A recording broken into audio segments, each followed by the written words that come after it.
hadirin yang kami hormati. Kami mohon perhatiannya karena acara akan segera dimulai. Om Swastiastu. Assalamualaikum warahmatullahi wabarakatuh. Shalom, Namo Buddhaya, salam sejahtera bagi kita semua. Selamat pagi dan selamat bergabung kami ucapkan dalam acara Relaksasi Edukasi dan Aksi Jilid 5 atau Redaksi Jilid 5 pada hari ini, Jumat 24 Juli 2020, yang dengan mengusung tema Sehat. Masuk tema, ketika situasi tak lagi sama pandemi, bagaimana bisnis beradaptasi untuk tetap unggul. Yang terhormat, Dean for Faculty of Economic and Business Uniknas University atau yang mewakili. Yang terhormat, Ibu Tuyun yang terhormati PhD CACSRA CMA selaku pembicara satu pada hari ini. Yang kami hormati redaksi Jilid 5 kepada Ngurah Komang Wirajnana, waktu dan tempat dipersilakan.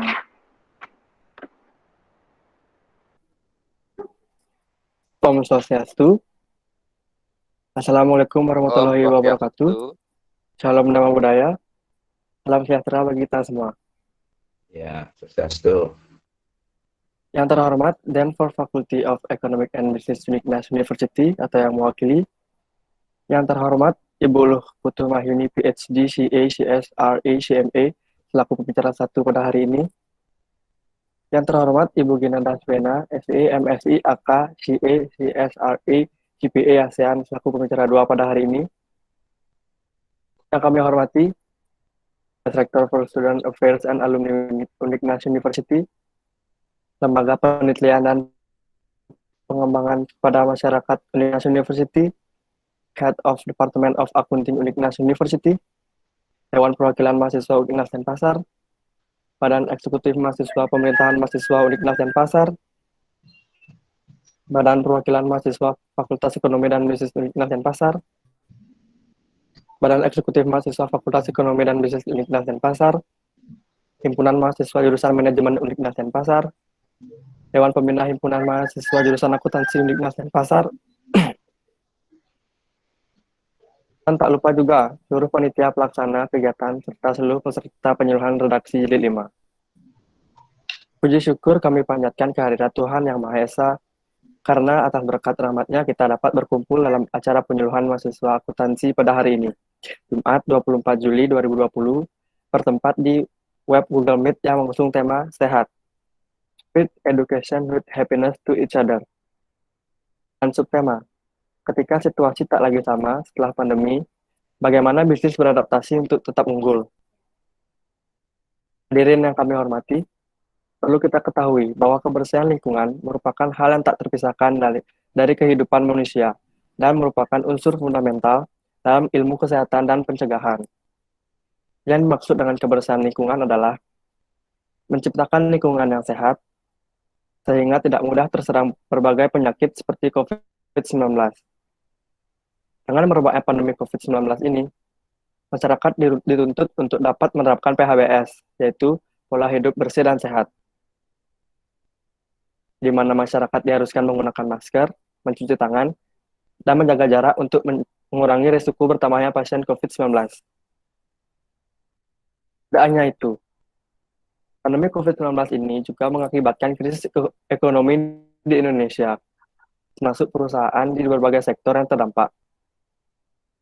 Meskipun level darurat wabah COVID-19 masih tergolong tinggi, namun tidak menyurutkan para cendekiawan untuk aktif mencari solusi. Demikian juga dengan para akuntan yang dapat berperan aktif untuk ikut berkontribusi dalam memberikan solusi menghadapi kemungkinan krisis ekonomi yang semakin memburuk. Sehubungan karena adanya pandemi COVID-19, konsep dari kegiatan redaksi Jilid 5 tahun ini berbeda dari tahun-tahun sebelumnya. Tahun lalu kami turun ke lapangan, melakukan kerja sosial dan bakti sosial. Namun, tahun ini kami membuat konsep penyuluhan online. Melalui kegiatan ini, diharapkan dapat meningkatkan kualitas generasi di masa depan dengan memberikan edukasi mengenai krisis ekonomi yang terjadi akibat dampak dari pandemi COVID-19. sehingga diharapkan mahasiswa atau mahasiswi utamanya mampu meningkatkan kepedulian terhadap lingkungan sekitar.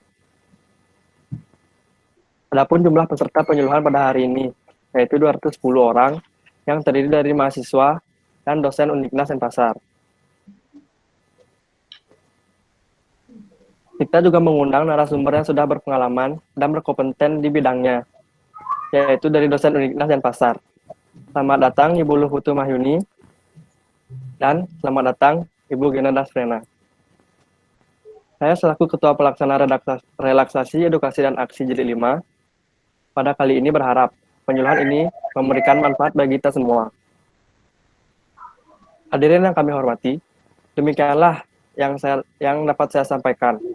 Sekali lagi, saya mewakili seluruh panitia mengucapkan selamat mengikuti penyuluhan dan mohon maaf apabila ada hal yang kurang berkenan selama berlangsungnya acara.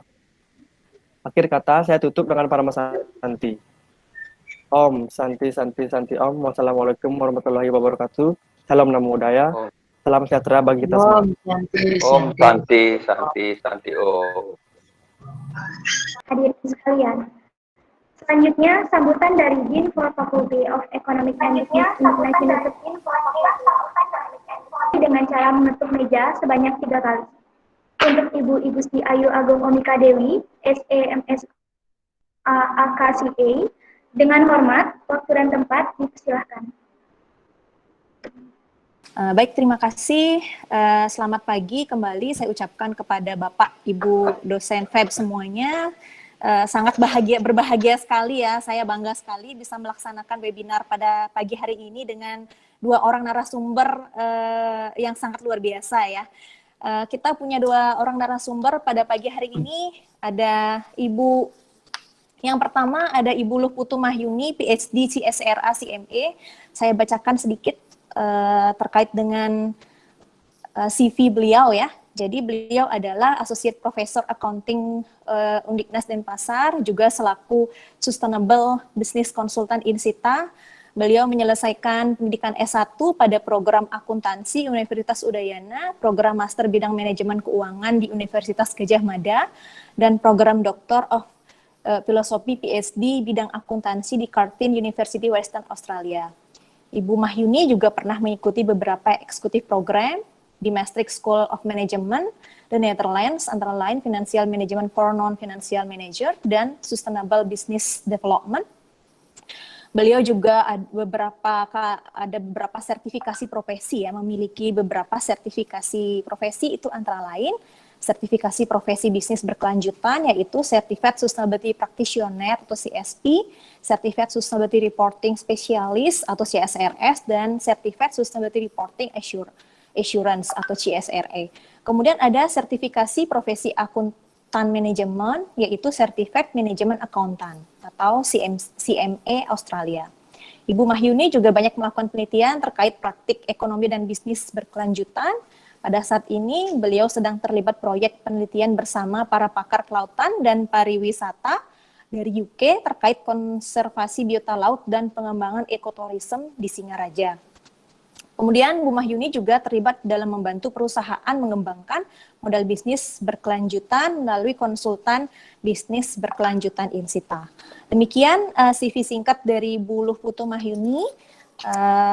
Kemudian akan saya lanjutkan dengan saya membacakan CV dari narasumber kita yang kedua, yaitu Ibu Gina Dasprena, SEMSI AKCA, CSRA, CMA, CFMA, CAPM, CPA ASEAN. Wah, ini gelar beliau panjang sekali ya. Saya juga, Bu Gina juga adalah sahabat saya. Beliau menyelesaikan pendidikan S1 pada program studi akuntansi Universitas Udayana, program master bidang akuntansi di Universitas Udayana juga, dan saat ini beliau sedang menempuh program doktor di Universitas Udayana. Sebelumnya saya mau menyapa dulu Ibu Gina. Selamat pagi Ibu Gina.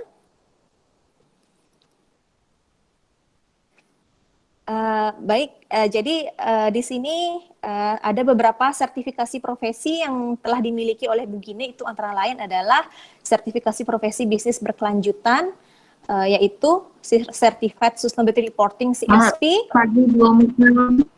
pagi Bu Gina. Kemudian saya masih membacakan CV Ibu ini ya Bu. Saya lanjutkan dulu ya. Kemudian sertifikasinya adalah Certified Sustainability Reporting Specialist CSRS. Kemudian Certified Sustainability Reporting Assurance atau CSRA. Sertifikasi Profesi Akuntan Manajemen atau CMA Australia ya. Kemudian sertifikasi CPA ASEAN, sertifikasi Financial Management Analyst dan Certified Analyst Project Management ya atau CIPM. Nah, Bu Gina juga aktif dalam kegiatan Tridharma perguruan tinggi serta banyak memiliki publikasi ilmiah tingkat nasional maupun internasional. Bu Gina juga aktif dalam kegiatan bisnis antara lain sebagai founder dan komisaris PT Sagita Mahaprabu, kemudian sebagai financial analyst pada PT Witala Jaya Abadi, sebagai accounting and tax PT Bina Bali Electromechanical Electrical, dan juga sebagai internal audit dan pengawas pada Yayasan Sri Satya Sai Bali. Jadi demikian kurikulum vitae singkat dari kedua narasumber kita yang sangat luar biasa. Kita beri tepuk tangan dulu untuk kedua narasumber kita.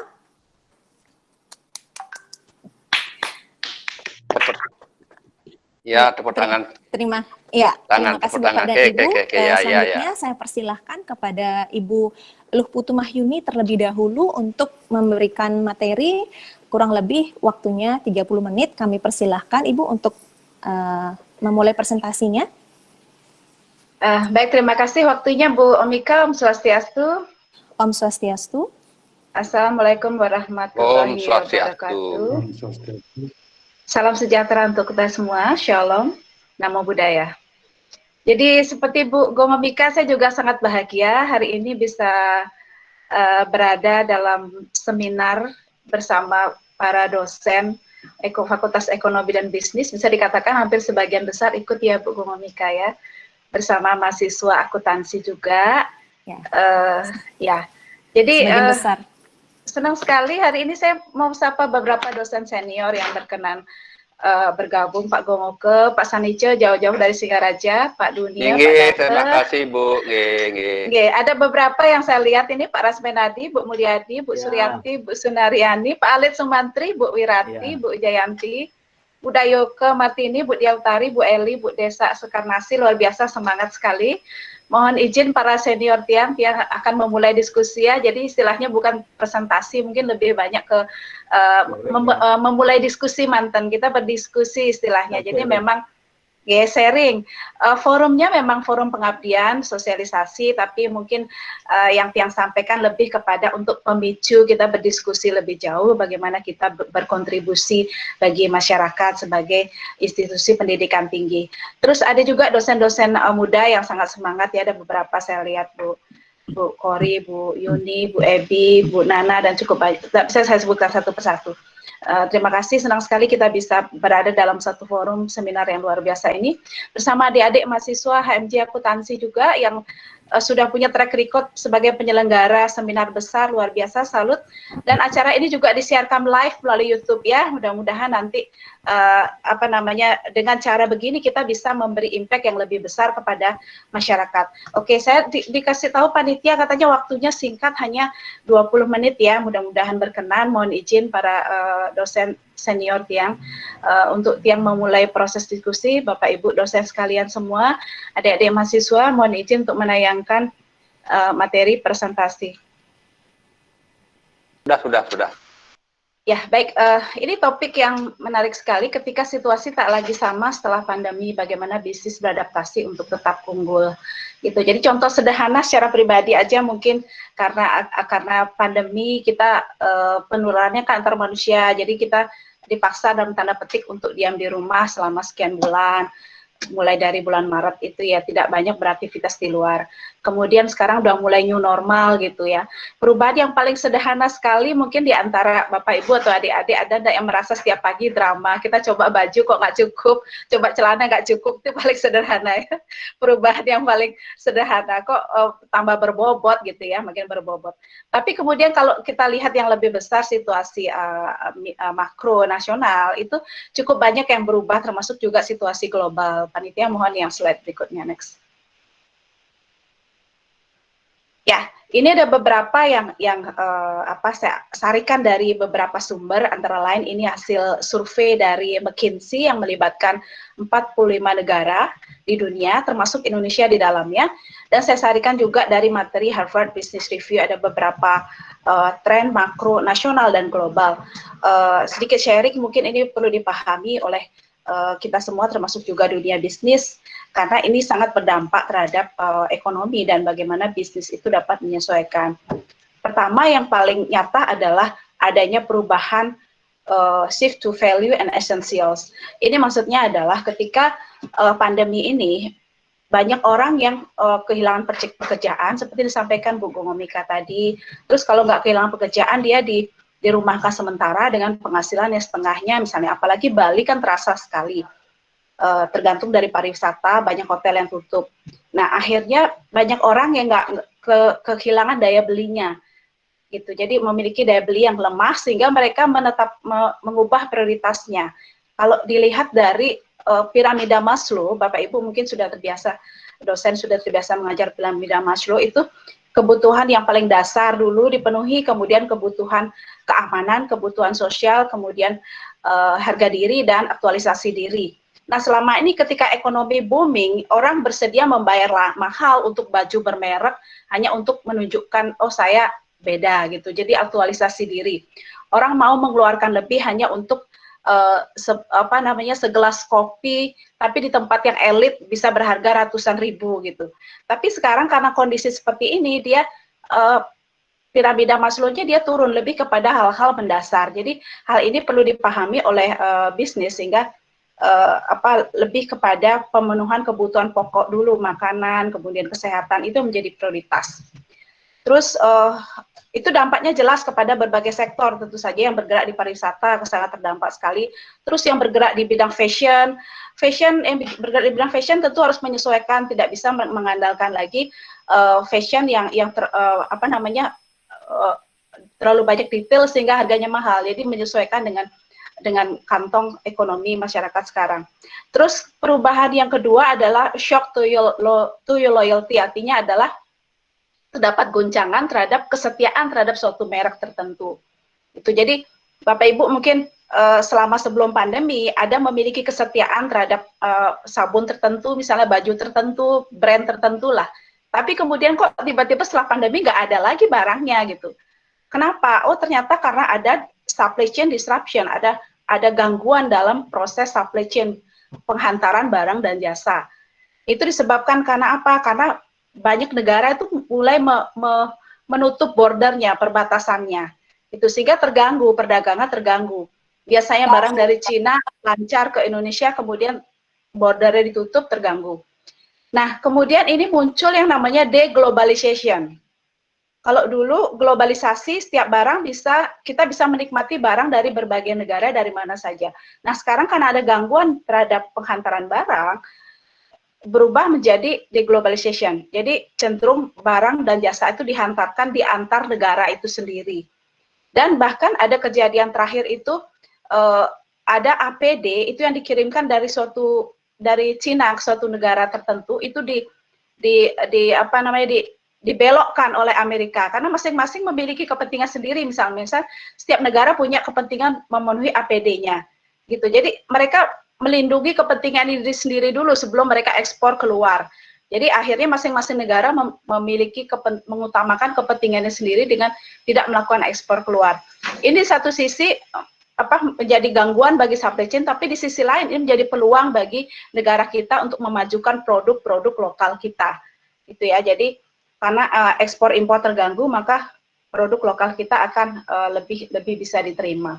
Nah, itu sehingga muncul guncangan terhadap kesetiaan terhadap merek. Kenapa? Karena mereknya itu nggak ada. Ketika mau cari kok nggak ada di pasar karena gangguan supply chain.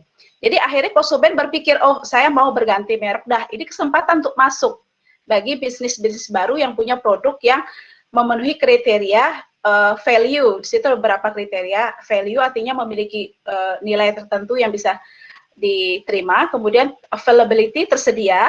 Quality, kualitasnya bisa diakui, kemudian organic product, ini juga menjadi prioritas, produk-produk organik yang menjamin kesehatan. Kemudian tren perubahan yang ketiga adalah health and caring economy. Ini seperti yang saya katakan tadi, karena prioritas orang sudah bergeser ke hal yang mendasar. Selain makanan, mereka juga mulai peduli terhadap kesehatan. Jadi kan isunya diskusi biasa kita dengar adalah gimana sih meningkatkan imunitas tubuh, gimana supaya sehat. Makanya tak heran kemudian sepeda itu menjadi booming ya kan, karena orang mulai kembali lagi goes, olahraga, lebih peduli terhadap kesehatan, sehingga ekonomi yang terkait dengan upaya peningkatan kesehatan itu akan meningkat. Termasuk di sana adalah home body economy. Jadi kalau orang dulu pegel dikit kita pergi ke spa misalnya, oh sekarang enggak berani, di rumah aja. Jadi mulai ada praktik misalnya spa di rumah. Nah itu bisnis kalau mau merespon itu mereka bisa menyediakan paket-paket spa misalnya, itu akan menarik sekali. Terus kemudian perawatan kesehatan semacam jamu itu meningkat sekarang trennya ya, minum-minuman kesehatan itu untuk perawatan kesehatan di rumah. Nah, terus akibat pandemi itu juga terbentuk empathic society. Empathic society itu masyarakat yang saling bantu-membantu sama satu sama lain, karena mereka melihat oh kasihan ya dia kena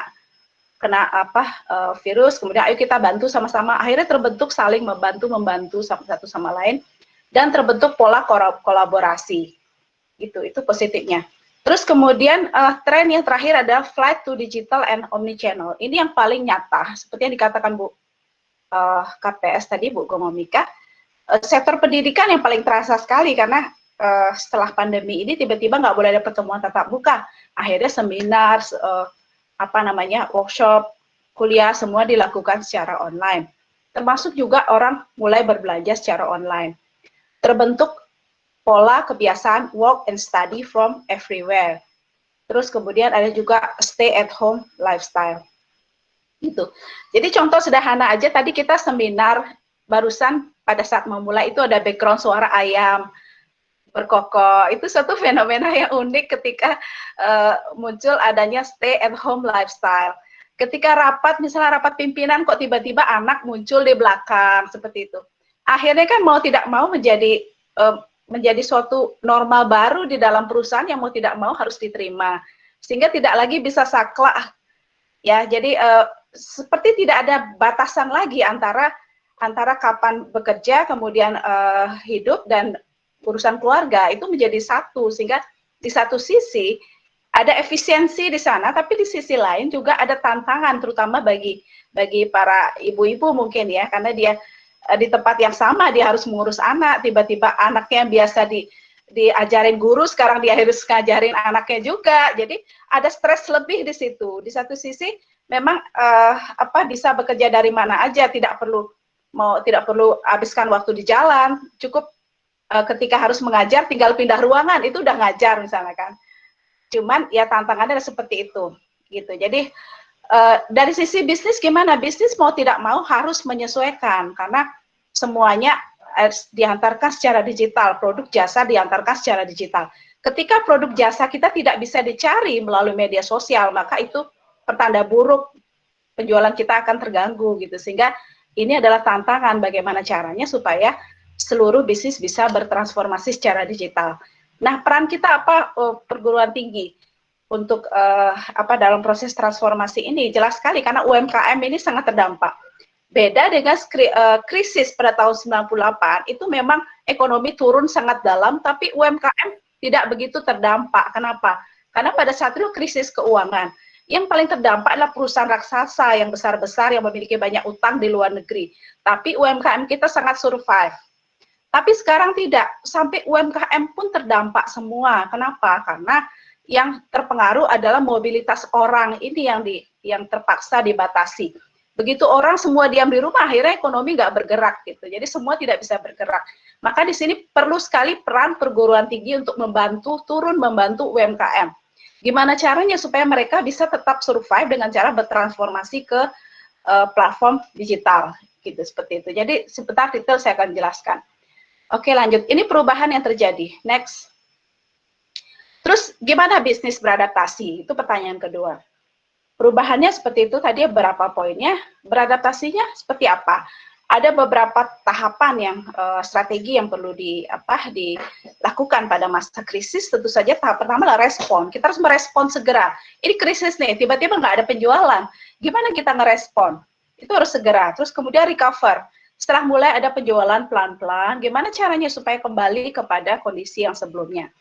Tapi tidak berhenti di situ, harus lanjut ke tahap berikutnya. Gimana caranya supaya perusahaan itu di masa depan tetap unggul gitu. Jadi kalau krisis, memang di satu sisi dia menimbulkan banyak kerugian, tapi kalau kita bisa melihat dari sisi positifnya, dia justru bisa menjadi tenaga pendorong untuk terjadinya proses inovasi. Terus dari inovasi itu akan menghasilkan ketahanan perusahaan, stabilitas dan keberlanjutan gitu ya. Jadi mungkin kalau ada cerita simpel kenapa krisis itu mendorong inovasi, dulu pernah ada kisah seorang ibu yang dia mengalami kecelakaan, mobilnya terbalik, anaknya masih di dalam gitu. Nah, itu karena dia krisis kan, ada tekanan yang luar biasa, anak saya masih di dalam, gimana caranya, terus nggak tahu kenapa dia bisa balikkan mobilnya. Itu ya. Jadi dengan krisis, orang bisa mengeluarkan energi lebih daripada dalam kondisi tidak krisis. Perusahaan juga seperti itu. Dia krisis, udah tiba-tiba hilang penjualan, tapi kita harus survive, kita harus bisa bayar karyawan. Akhirnya terbentuk mau nggak mau terpaksa untuk membentuk inovasi. Gimana caranya?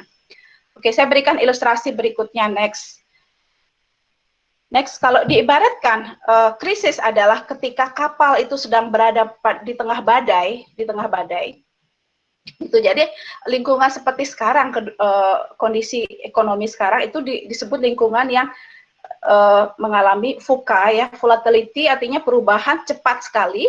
Uncertainty, tidak menentu, perubahannya tidak bisa diprediksi apakah akan ke timur, ke barat, dan yang jelas itu ketidakpastiannya dibentuk oleh hal-hal baru yang belum pernah terjadi sebelumnya. Terus complexity ditandai oleh persoalan yang sangat kompleks. Terakhir adalah ambiguity, nggak jelas gitu ya, arahnya kemana nggak jelas. Gitu. Jadi ibaratnya kalau perusahaan adalah sebuah kapal yang berada di tengah badai, maka si nakoda kapal, supaya kapal itu survive, mau nggak mau si nakoda kapal akan memimpin timnya untuk bisa fokus membuat kapal itu tetap bisa melewati badai. Jadi tidak mungkin dia tetap diam di tempat kontrol. Ya, terkadang ketika badai seperti itu, panel kontrol itu mati semua. Jadi mau nggak mau yang dilakukan adalah apa? Dia harus turun, si pemimpin turun. Kalau perlu dia naik ke tempat yang paling tinggi. Tempat paling tinggi di mana dia bisa melihat dari berbagai sisi. Kemudian dia akan meminta 4 orang tim langsung di bawahnya. Yang satu ke arah timur, yang satu ke barat, satu lagi ke utara, satu lagi ke selatan. Itu. Jadi si pemimpin berada di atas, dia minta 1 layer orang di bawahannya dia berada di masing-masing pojok. Kemudian orang-orang yang 1 layer di bawahnya itu ngasih laporan langsung dia. Laporan. Di timur seperti apa, utara seperti apa, barat seperti apa. Terus 1 layeran di bawahnya ini punya tim lagi di bawahnya. Gitu. Jadi semacam reaksi cepat. Yang di timur itu ngambil langkah segera. Misalnya ada lubang, segera tutup. Di barat ada lubang, segera tutup. Jadi apakah ketika kejadian seperti itu seorang koki tidak boleh ikut menutup lubang? Apakah misalnya seorang tukang bersih-bersih tempat tidur tidak boleh ikut menarik layar? Enggak kan, dalam kondisi seperti itu, posisi apapun karyawan itu dia mau nggak mau harus ikut mengerjakan sesuatu yang menjadi fokus perhatian. Nah, itulah strategi yang mestinya diterapkan oleh perusahaan ketika menghadapi krisis. Ya, jadi dalam beberapa kasus, saya kebetulan ada beberapa mahasiswa yang penelitian tentang ini. Mereka menyatakan perusahaan yang survive memang karyawannya akhirnya mau tidak mau dia harus bekerja multifungsi. Yang sebelumnya security dia ikut sebagai gardening, ikut bersihkan kebun. Apakah kita boleh ngedumel dengan kondisi seperti itu? Tidak waktunya gitu, karena fokus kita adalah gimana caranya supaya selamat, supaya survive daripada kapalnya pecah kan seperti itu. Jadi intinya adalah ketika krisis adalah seorang pemimpin harus turun, kemudian dia harus memiliki pandangan yang luas, dia menempatkan orang-orang di setiap sudut dengan memiliki persepsi yang berbeda dan menggabungkan semua persepsi itu untuk mengambil reaksi cepat, tindakan cepat gitu ya. Jadi pada kondisi sekarang pada umumnya adalah perusahaan ketika cash-nya betul-betul menipis, maka mereka betul-betul menentukan mana yang betul-betul prioritas. dan fokus energi kepada penyelamatan bisnis. Terus setelah itu tahap recover, setelah mulai pelan-pelan ada penjualan, itu mulai bisa berpikir tentang bagaimana what next gitu ya, bagaimana supaya bisa survive. Terus belajar dari badai. Kalau dilihat dari kapal ini, dia belajar ternyata bisa kok didesain kapal yang bisa memecah ombak gitu, sehingga dampak kerusakannya lebih sedikit gitu. Jadi dari sisi perusahaan dia bisa belajar, oh ternyata selama ini saya kok jualannya nggak ada jualan online gitu. Ternyata ketika krisis semua orang belanjanya di online. Kemana orang-orang? Ternyata mereka semua adanya di media sosial. Jualannya di media sosial. Oh berarti saya harus melakukan inovasi. Mulai sekarang saya berjualan juga di media sosial. Itu suatu inovasi. Jadi untuk bisa recover, mau tidak mau harus ada inovasi. Sehingga di sini kalau boleh saya katakan bahwa beberapa kunci sukses antara lain saya ambilkan dari COVID. C itu compassion dan kolaborasi. Seperti saya katakan tadi, untuk bisa saling bahu-membahu satu sama lain bergerak menyelesaikan suatu persoalan, mau nggak mau harus ada kepedulian, care satu sama lain, compassion. Terus kolaborasi, harus ada kolaborasi, nggak bisa sendirian. Harus kolaborasi. Terus openness keterbukaan, open-minded, seperti contoh tadi pimpinan. Dia kalau tidak terbuka pandangannya, maka dia tidak akan bisa menerima perspektif yang berbeda tadi. Ada perspektif dari timur, dari barat, utara, selatan. Maka mau tidak mau harus ada openness, keterbukaan. Karena dalam kondisi krisis seperti ini, kita harus bisa melihat secara meluas dari berbagai sisi untuk mengambil keputusan yang tepat. Jadi dari sisi pemimpin seperti itu, dari sisi bisnis, kalau dia open, berarti adalah bisnisnya ini terbuka untuk sekian banyak kolaborasi. Tidak lagi berpikir tentang kompetisi. Presentasinya mau ditampilkan ya? Tidak berpikir kompetisi, tapi kolaborasi. Ya, jadi mohon panitia, slide-nya ditampilkan. Ya. Mohon izin Ibu 5 menit lagi. Oke, ya. Saya percepat. Slide-nya itu nggak tampil tuh. Ya, ini masih Gusti Ayuda Utari presenting.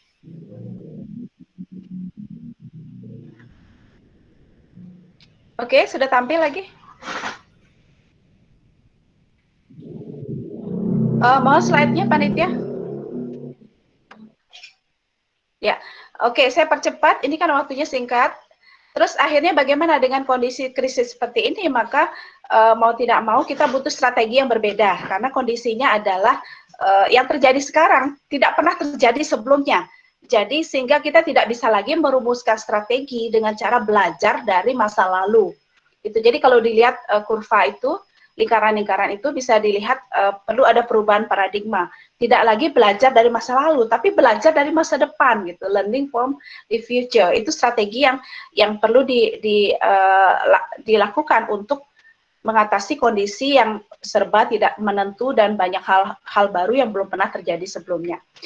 Untuk bisa learning from the future, gitu ada beberapa tekniknya. Salah satu yang saya ambil adalah skenario planning. Skenario planning. Ini panitia boleh dimaksimalkan ini ya, slide-nya.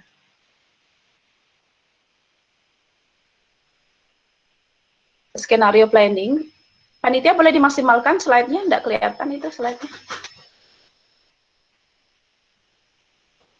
Oke, jadi skenario planning itu ada beberapa langkahnya. Pertama, mengidentifikasi kekuatan pendorong, apa saja yang akan mengubah pasar, kemudian mengeksplorasi bagaimana kekuatan itu saling mempengaruhi.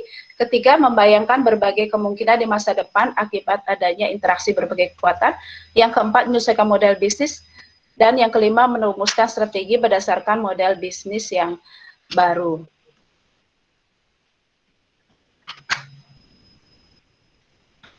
Oke, biar saya aja yang presentasi. Ya, Bapak Ibu sudah tampil lagi presentasinya? Sudah, Bu, sudah. Ya. Sudah. Oke, jadi saya percepat, waktunya tinggal sedikit. Ini saya berikan langsung ke contoh, bagaimana contoh penerapan skenario planning. Tadi sudah saya jelaskan, kondisinya sekarang adalah banyak hal baru yang terjadi yang tidak pernah terjadi sebelumnya, sehingga tidak lagi kita bisa menggunakan teknik seperti regresi, yang belajar dari masa lalu untuk membuat rencana masa depan. Tapi kita harus bisa memprediksi di masa depan akan seperti apa, kemudian menerapkan strategi berdasarkan prediksi masa depan. Contoh, misalnya pertama, tren flight to digital. Jadi itu adalah kekuatan pendorong yang akan mempengaruhi pasar di masa mendatang, model bisnis di masa mendatang. Jadi step kedua dan ketiga, bagaimana kekuatan itu akan berinteraksi untuk pengaruhi. Bentuknya adalah akan terjadi peningkatan tuntutan akan interaksi dan transaksi digital. Terus bagaimana kita merespon? Kita merespon dengan cara membangun digital model bisnis. Jadi, digital model bisnis itu kemudian diturunkan menjadi beberapa strategi, misalnya innovative working environment, lingkungan kerja yang inovatif, yang mendorong orang untuk berani mengatakan hal yang berbeda, menghargai, mengapresiasi inovasi, dan seterusnya. Terus work from everywhere, terus antara lain artificial intelligence application, aplikasi kecerdasan buatan, aplikasi blockchain, terus big data, dan seterusnya. Itu ada beberapa strategi yang bisa diterapkan untuk membangun digital business model. Kemudian isu yang kedua yang paling menonjol adalah isu sustainability, keberlanjutan. Ini banyak sekali muncul tren, kemudian perusahaan mempertimbangkan apakah hotel tempat saya tinggal itu menerapkan praktek kebersihan, kesehatan, dan keberlanjutan seperti itu kan menjadi tuntutan ke produk dan jasa ramah lingkungan itu kan semakin meningkat karena orang sudah mulai peduli dengan kesehatannya, mereka ingin lingkungan yang sehat, kemudian makanan yang sehat. Terus respon kita gimana? Membangun sustainable business model. Strateginya gimana? Strateginya adalah membangun sustainable value creation, artinya membangun rantai nilai yang berkelanjutan, kemudian operasi yang berkelanjutan, bagaimana merancang kemasan yang ramah lingkungan, kemudian marketing yang berkelanjutan. Nanti detailnya mungkin sama Bu Gina. Terus ini mungkin sebagai penutup singkat ada sedikit quote dari ringkasan dari materi saya kali ini. Krisis itu kalau ibaratnya dua sisi mata uang. Di satu sisi memang dia membawa dampak negatif, tapi kalau di sisi lain kita bisa mengambil sisi positif, maka krisis sebetulnya bisa memberi energi lebih untuk mempercepat proses transformasi, jika kita mau dan bisa memanfaatkannya. Jadi kata kuncinya mau dulu, baru kita pikirkan bisa apa enggaknya, yang penting ada kemauan, asal kita bisa belajar untuk meningkatkan diri. Terakhir, kenapa kita butuh untuk beradaptasi? Karena seperti dikatakan Charles Darwin, bukan mereka yang paling kuat dan cerdas yang akan bertahan, melainkan mereka yang mampu beradaptasi terhadap perubahan. Oke, jadi itu saja slide presentasi saya.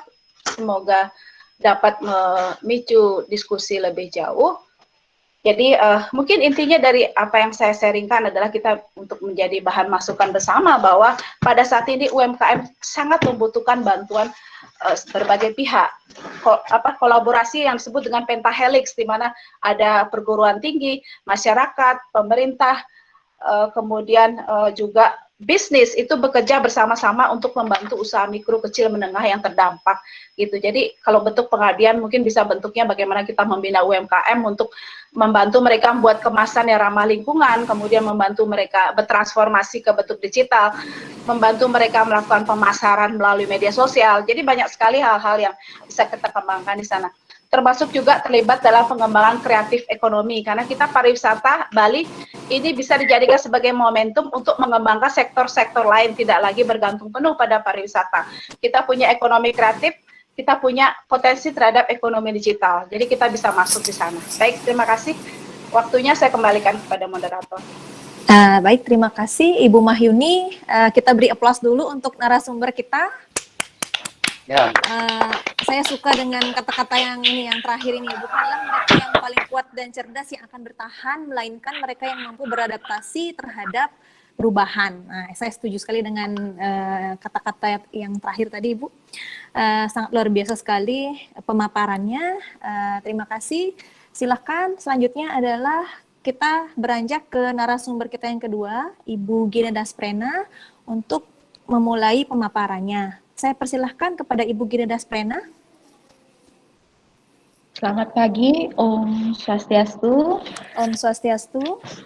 Om Swastiastu. Om Dengan Swastiastu. segala kerendahan hati, izinkan saya menyampaikan segala rasa hormat saya kepada seluruh senior saya yang bersedia hadir hari ini. Luar biasa saya mendapatkan suatu kesempatan untuk paling tidak bertemu dengan para senior saya, sudah kangen rasanya untuk saling bercanda di dalam situasi normal, tetapi dalam kondisi tidak normal ini mungkin media online lah yang satu-satunya media yang bisa membuat kita saling tetap bisa bertemu. Kemudian dengan segala kerendahan hati juga izinkan saya menyampaikan rasa hormat saya kepada seluruh rekan dosen yang bersedia hadir pada online meeting ini, juga rasa sayang saya yang tidak terhingga kepada seluruh mahasiswa akuntansi. Selamat pagi, senang sekali bertemu di media online ini. Paling tidak rasa rindu kita terobati sedikit. Untuk pagi hari ini saya mencoba disebut sebagai business continuity plan.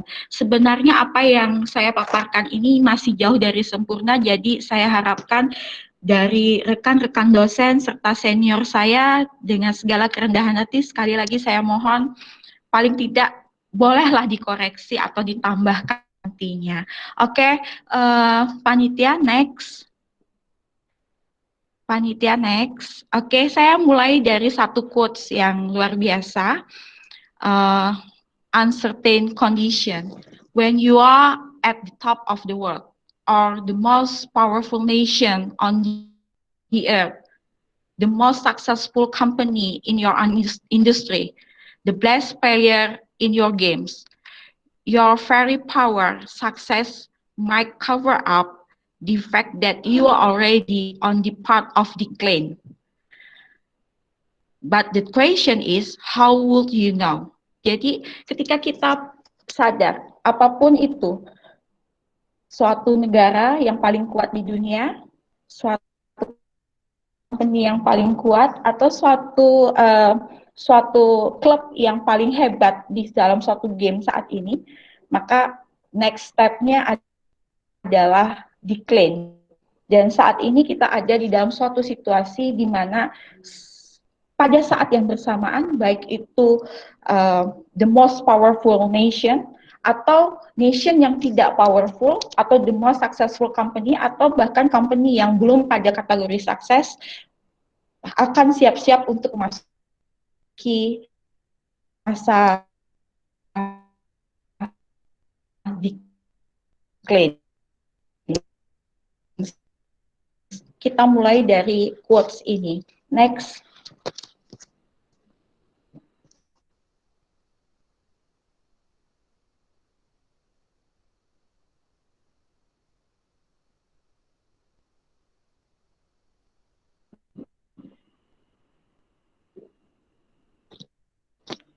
Kemudian detail yang baru ketika kita tahu bahwa pada saat ini setiap pihak, setiap organ dalam suatu organisasi itu sedang mengalami masa decline. Kita harus restart awal.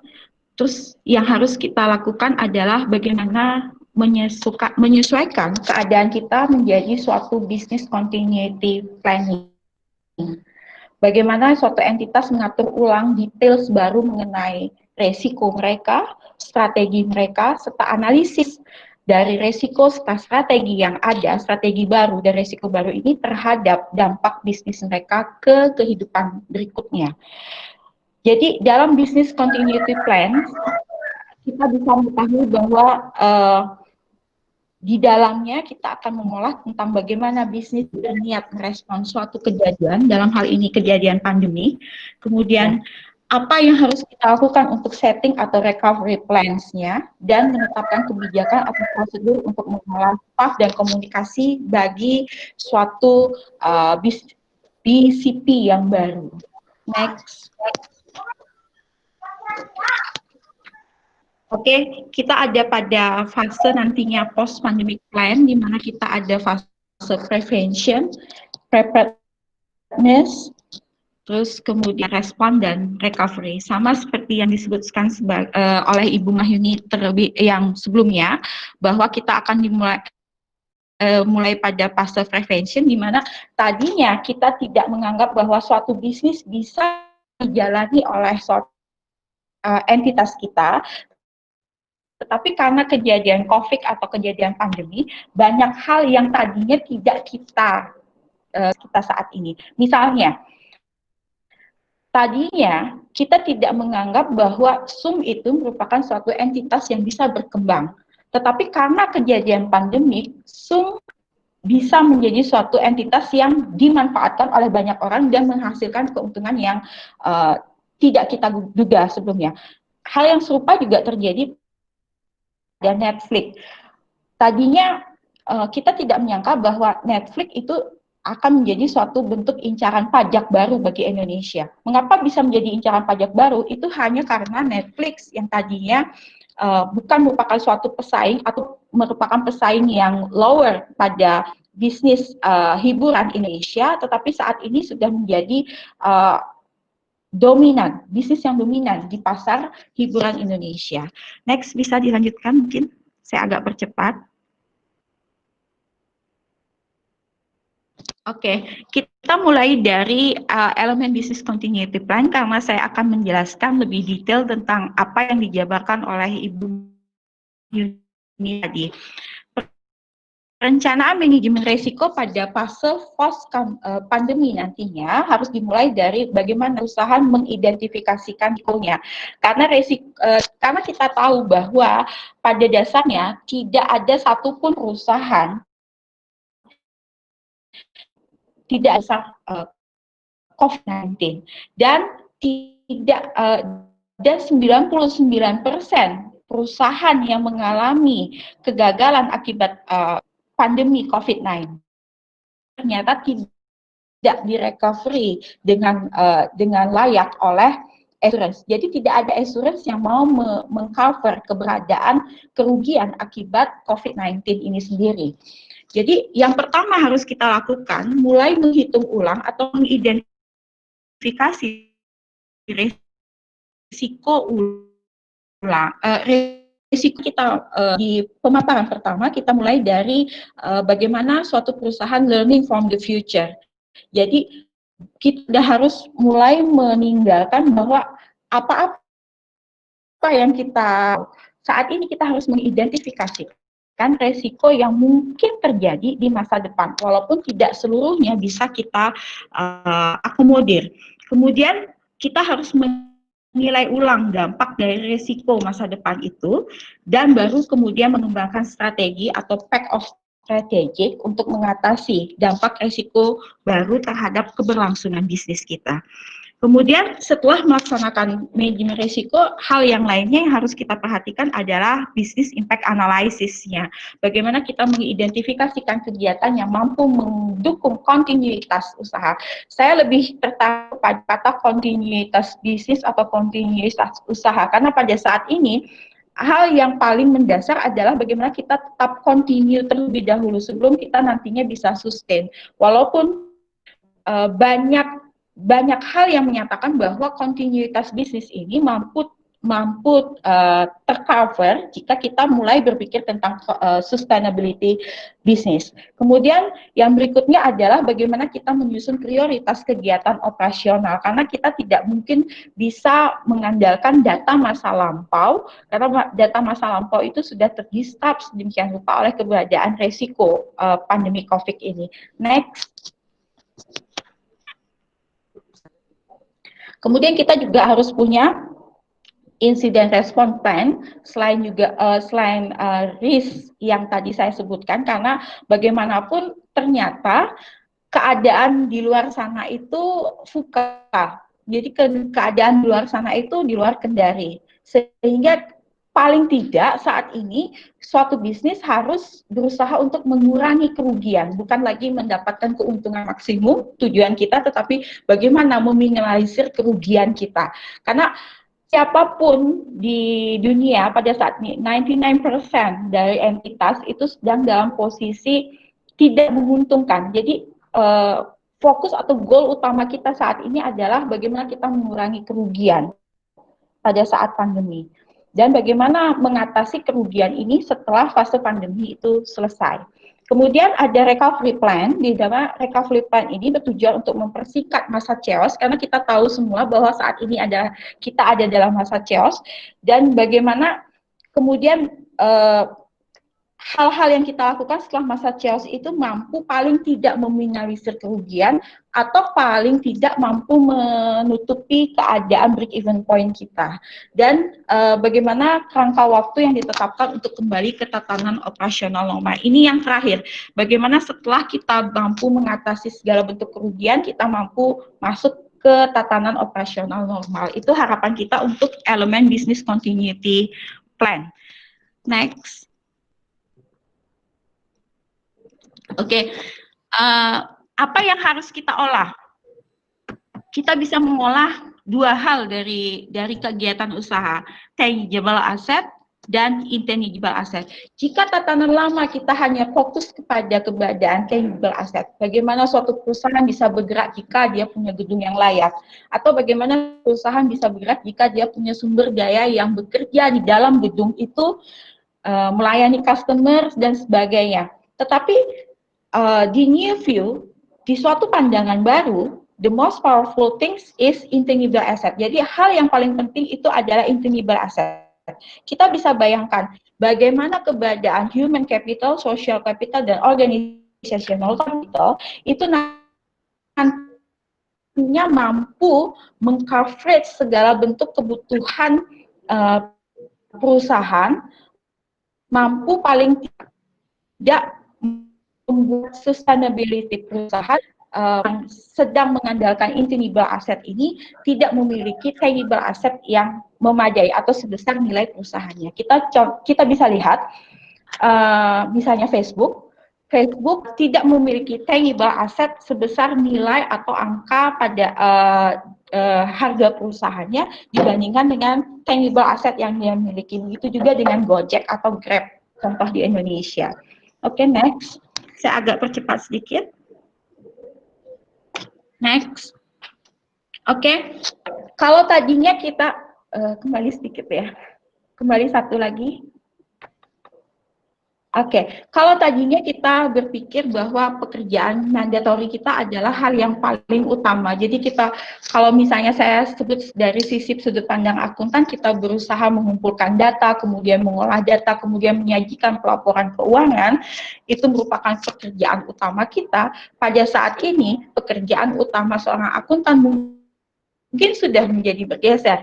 Bagaimana mandatori itu hanya sebagai suplemen atau produk pelengkap dari pekerjaan akuntan, karena pekerjaan akuntan yang sebenarnya pada fase pandemi atau post pandemi itu adalah menentukan strategik bagi usahanya, menjadi kompas bagi perusahaan untuk selanjutnya bagaimana menggunakan mandatory report-nya, bersinergi dengan kontrol resikonya, penggunaan teknologi untuk menjadi suatu packet of strategi atau apa istilah packet of strategi, sebuah bentuk keputusan yang bisa dilaksanakan oleh perusahaan. Jadi tujuan utama dari akuntan saat ini adalah bagaimana menetapkan strategi yang berkolaborasi dengan teknologi untuk pemajuan, untuk sustainability suatu perusahaan. Next. Oke, saya tidak akan bahas di sini controlling risk mulai dari work performance information, change request sampai kepada update to management plan. Bagaimana tujuan utama akuntan saat ini adalah update to management plan. Next. Oke, penciptaan kebijakan masa depan, bagaimana kita menggunakan intangible asset, bagaimana kita menggunakan aset yang tidak tangible ini menjadi suatu challenge bagi suatu perusahaan. Bagaimana kita menggunakan human capital kita, bagaimana kita menggunakan relasi organisasi kita, menggunakan sumber daya struktural, kemudian sumber daya teknologi dalam organisasi kita, dan bagaimana kita menggunakan social capital, hubungan dengan masyarakat, hubungan dengan relasional, hubungan dengan supplier untuk menciptakan strategi dan kesempatan yang lebih bagi masa depan. Jadi itulah business continue plans yang kita harapkan. Oke, next. Oke, business continuity plan provide a package of strategy with analysis, di mana analisis inilah yang kita dapat dari data masa lalu atau data akuntansi. Kalau tadinya kita hanya fokus kepada data masa lalu, bagaimana menyajikan pelaporan keuangan, sekarang kita bergerak kepada how to provide strategic with analysis. Next. Next. Halo. Oke, ini gambaran yang jelas bagi tugas akuntan. Kalau tadinya kita fokus kepada current conventional business operation, bagaimana kita berat-berat memikul data itu, mencari data ke sana kemari. Kalau sekarang fokus kita bukan kepada current conventional business operation, tapi kepada future action apa yang akan kita ambil. Jadi strategic planning apa yang akan kita ambil, itu tugas akuntan yang akan kita gunakan nantinya ke depan. Oke, next. Oke, ini we use data information for the next strategic planning. Jadi data yang tadinya menjadi fokus utama kita bekerja, informasi yang tadinya menjadi fokus utama kita bekerja itu hanya sebagai suplementari kalau bagi saya untuk kebijakan masa depan. Next. Sedikit lagi. Next. Oke, alasan perubahan paradigmanya. Oke, how to strategic planningnya dimulai dari analisis relevansi, kemudian analisis risk, dan bagaimana mengambil kesempatan bahkan yang terkecil untuk adaptasi entitas pada keadaan pasar. Next.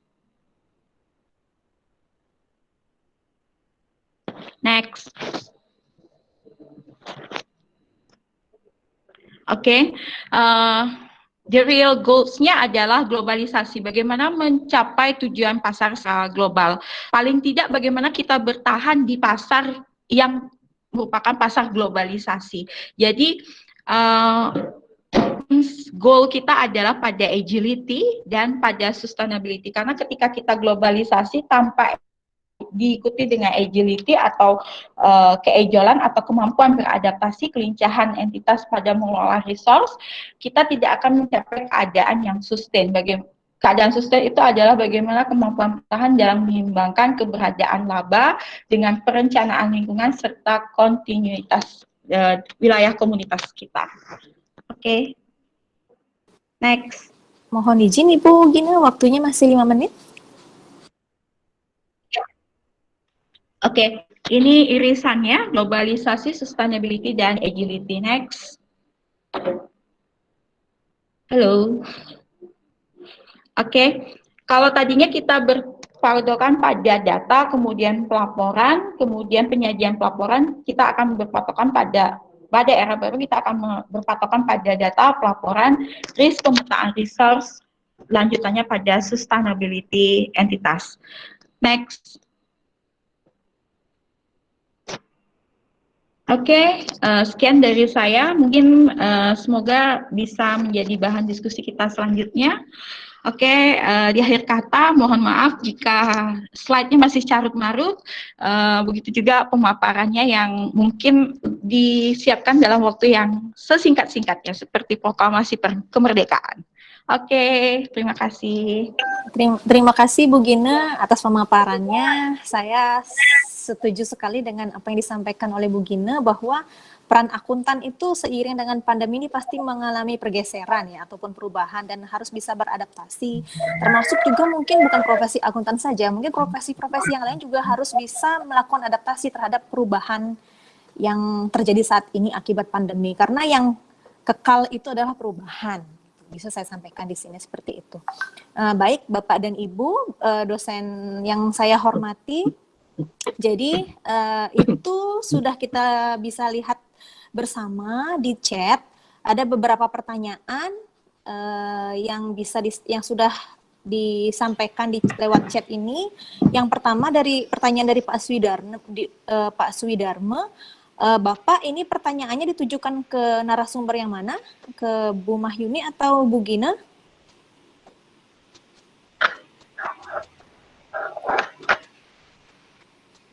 Jadi pertanyaannya sejauh mana sistem kerja jarak jauh akan digunakan setelah semua krisis berakhir?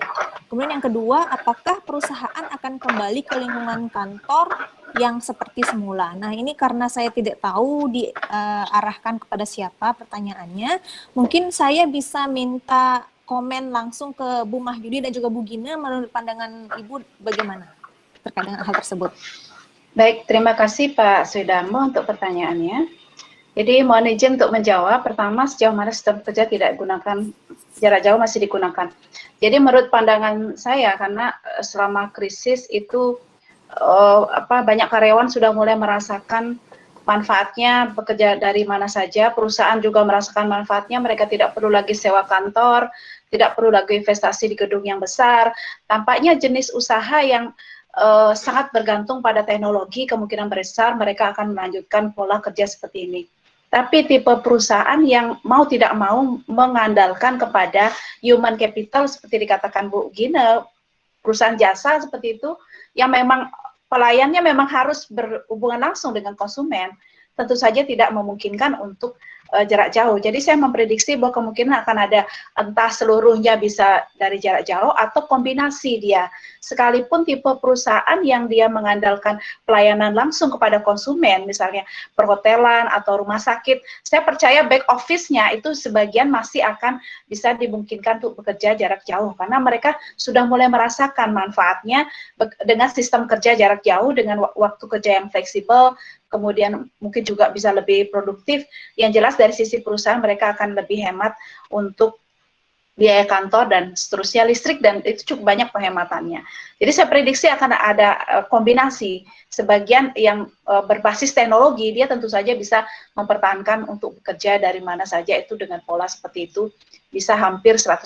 Tapi perusahaan yang mengandalkan service secara langsung, tentu saja dia akan menggunakan kombinasi antara bekerja jarak jauh dan bekerja langsung melayani konsumen, seperti itu mungkin.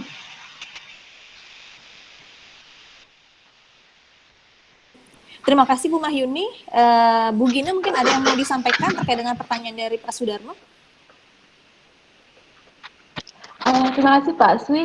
Untuk mendapat saya, ada beberapa spesifikasi jenis industri yang akan tetap melanjutkan pola work from anywhere itu.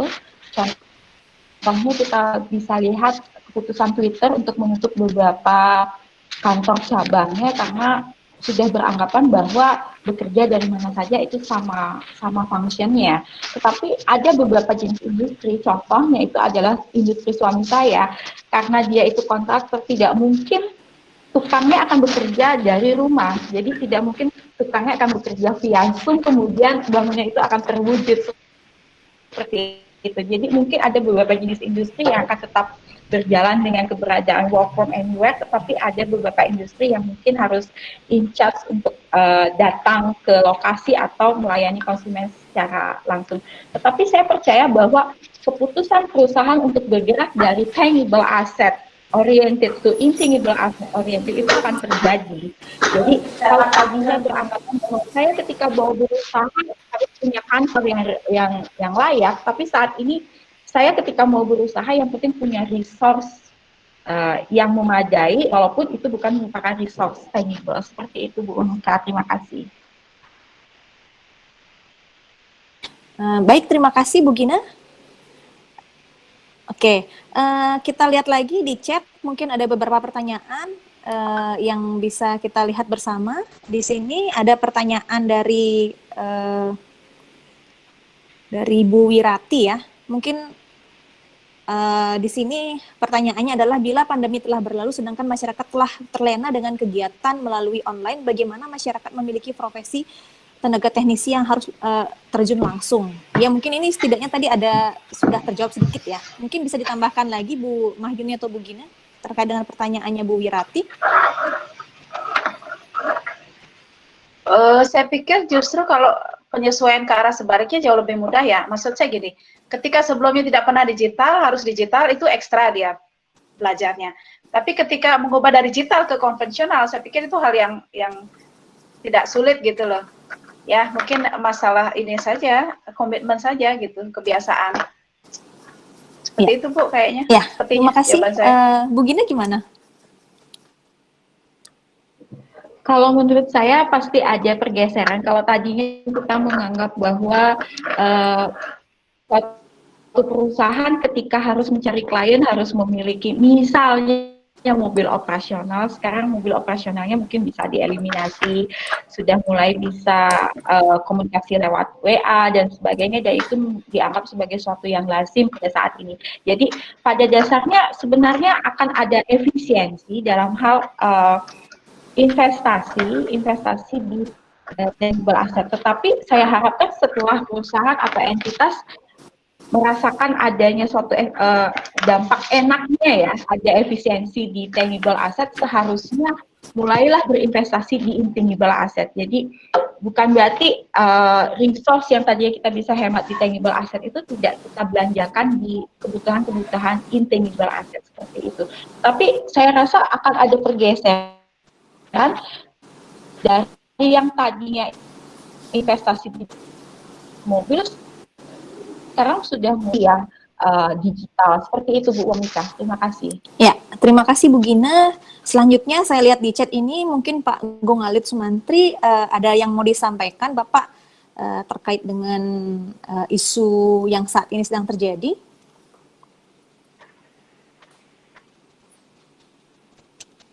Pak Gong Alit, halo? Iya, iya. Sudah dengar ya suaranya ya. Iya, sudah kasih, Bapak.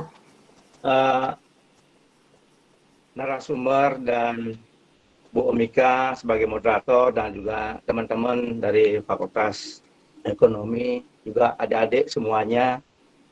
Tentunya di dalam bisnis yang mungkin tadi sudah sangat bagus yang dijelaskan oleh kedua narasumber. Mungkin saya tambahkan sedikit atau ini sebagai sharing saja yang terkait, karena kita orang akuntansi, tentunya mahasiswa pun yang dari akuntansi, kita lihat di laporan keuangan bahwa kita penyusunan laporan keuangan itu ada yang namanya going concern gitu kan.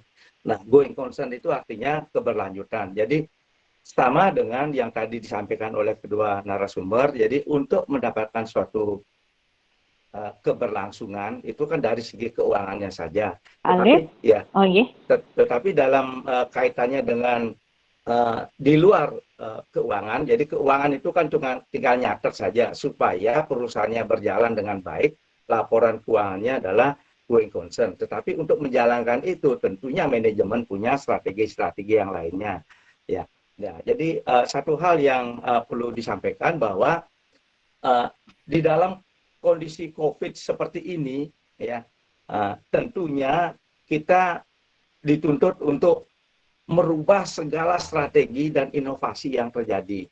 Ya, orang yang kepepet, jadi kan ada teorinya orang yang kepepet ya pasti akan kreatif supaya dia untuk mendapatkan kelangsungan hidupnya. Ya, jadi orang hidup pun juga kalau kepepet dia akan mendapatkan strategi-strategi baik yang positif maupun yang negatif kan. Untuk makan saja bisa dia mencuri kan gitu. Yang penting dia sustainable.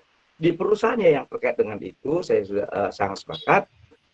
Mungkin ada hal yang perlu disampaikan bahwa kalau menurut saya ada 3 hal yang penting. Apa yang membuat strategi kita akan berkembang, yang penting kita akan membuat produk apa different-nya dibandingkan dengan yang lain-lainnya. Ya, different produk kita apa? Selanjutnya inovatifnya, inovatif itu di dalam inovatif itu ada unsur kreativitas. Ya, jadi manajemen perlu dituntut untuk kreativitas, dan yang terakhir kolaboratif. Betul kolaboratif. Ya, saya dari dulu ya juga berkolaboratif. Karena apa? Karena ada keterbatasan resource. Ya, saya bisnis beras kemarin ya karena ada keterbatasan saya tidak mempunyai lahan. Jadi kita bekerja sama dengan petani untuk menggarap seperti itu. Jadi ada kolaboratif. Saya sangat setuju, itu harus kolaboratif. Sekarang zaman bisnis sekarang, ya jangankan pada saat COVID, mulai tahun 2000, ya bisnis itu sudah berubah, tidak kompetitif lagi, tetapi kolaboratif. Ya, jadi berkolaborasi, memadukan sinergitas di antara yang lain-lainnya. Cuman kolaboratifnya terakhir adalah tetap akan ada berbagi, ya. Ya, terima kasih Pak Gong Alit. Itu saja. Ya, jadi terima kasih. Jadi komennya seperti itu. Jadi strateginya memang harus dirubah dan akuntan pun juga harus mengarahkan supaya seperti itu. Mungkin itu komentar saya. Terima kasih. Terima kasih Pak Gongalet. Kemudian ini ada pertanyaan susulan lagi dari Pak Swidarmo. Apa kira-kira perbedaan krisis yang dialami Indonesia tahun 98 dengan yang sekarang tahun 2020? Ya, saya minta komen dari ibu-ibu narasumber. Seperti apa kira-kira Ibu? Oke, mohon izin saya dulu ya Bu Gina ya. Tadi sudah sempat saya presentasikan, mungkin saya summary-kan lagi. Pada krisis 1998 itu ditandai oleh krisis keuangan. Jadi banyak perusahaan-perusahaan besar yang gagal bayar, itu yang menjadi awal mula dari krisis. Sehingga pada tahun 98 yang berjatuhan adalah perusahaan-perusahaan konglomerat besar yang memiliki banyak hutang dalam bentuk mata uang asing. Karena pada saat itu kan mata uang kita terdepresiasi sangat kencang dari 2.500 menjadi 10.000, sehingga hutangnya menjadi 4 kali lipat. Pada saat itu banyak perusahaan besar yang memiliki hutang di luar negeri, sehingga hutangnya 4 kali lipat ditambah lagi praktek 4 kali lipat, artinya asetnya 1 dinaikkan jadi 4 sehingga dia bisa dapat hutang yang jauh lebih besar daripada asetnya. Sehingga pada saat itu UMKM tidak terdampak. Yang jelas adalah krisis keuangan tahun 98. Tapi tahun 2020 adalah krisis kesehatan, di mana krisis kesehatan ini menyebabkan orang sebagai penggerak ekonomi, baik dia sebagai produsen maupun konsumen, itu dibatasi gerakannya. Begitu gerakan itu dibatasi, otomatis roda ekonomi itu praktis hampir total berhenti. Begitu roda ekonomi berhenti, maka semua sektor terdampak. Tidak hanya yang besar, tapi juga sampai yang mikro, kecil, menengah, semua terdampak. Orang jualan nggak ada yang beli. Kalaupun beli, mereka punya daya beli yang sangat rendah. Gitu. Jadi ekonomi kan terbentuk dari saling jual beli antara satu orang dengan orang lainnya. Sementara orang yang melakukan jual beli itu yang dibatasi gerakannya. Gitu ya. Jadi itu perbedaan nyata antara krisis 98 dengan 2020. Sehingga pada krisis kali ini karena orang yang dibatasi, ekonomi yang tidak bergerak, inovasi seperti apapun akan sulit karena yang mau belanja nggak ada, seperti itu. Daya beli rendah, kemudian uang yang beredar juga sedikit. Itu yang paling nyata perbedaannya, Bu Monika. Terima kasih Bu Mahyuni. Bu Gina, silakan mungkin kalau ada yang mau ditambahkan. Iya Bu Monika, seperti disebutkan oleh Bu Mahyuni, yang sekarang sakit itu justru akar rumput. Jadi kalau dulu di 98 UMKM itu masih bisa gerak, artinya orang jualan cendol aja masih bisa hidup. Kalau sekarang jualan cendolnya yang duluan mati. Jadi istilahnya kita tahu bahwa jumlah rakyat kecil itu lebih besar dibandingkan kaum konglomerasi. Jadi 99% dana itu memang dikuasai oleh konglomerasi, tetapi yang 1% ini dikuasai oleh akar rumput. Yang 1% inilah yang sekarang sakit, bukan sekedar yang 99%. Jadi kita bisa kategorikan semua sektor itu dalam keadaan sedang sakit saat ini. Jadi saat inilah kita harus restart, sama-sama restart. Tidak yang besar, tidak yang kecil, harus restart. Terima kasih, Bu. Terima kasih, Bu Ina. Kita ke pertanyaan selanjutnya dari Pak Bung Uke ya. Jadi pertanyaan beliau ada 2. Yang pertama, bagaimana relevansi bisnis berkelanjutan dengan self-destruction officer. Kemudian yang kedua, human capital penting namun PHK dan merumahkan karyawan menjadi cara yang paling mudah menghadapi situasi saat ini. Nah, kira-kira bagaimana komentar dari ibu-ibu narasumber? Saya persilahkan. Yang pertama apa tadi Bu Monika? Jadi yang pertama pertanyaannya adalah bagaimana relevansi bisnis berkelanjutan dengan self-destruction officer? Itu yang pertama. Kemudian yang kedua, human capital penting, namun PHK dan merumahkan karyawan menjadi cara yang paling mudah menghadapi situasi saat ini. Jadi bagaimana pandangan dari narasumber terkait dengan hal tersebut?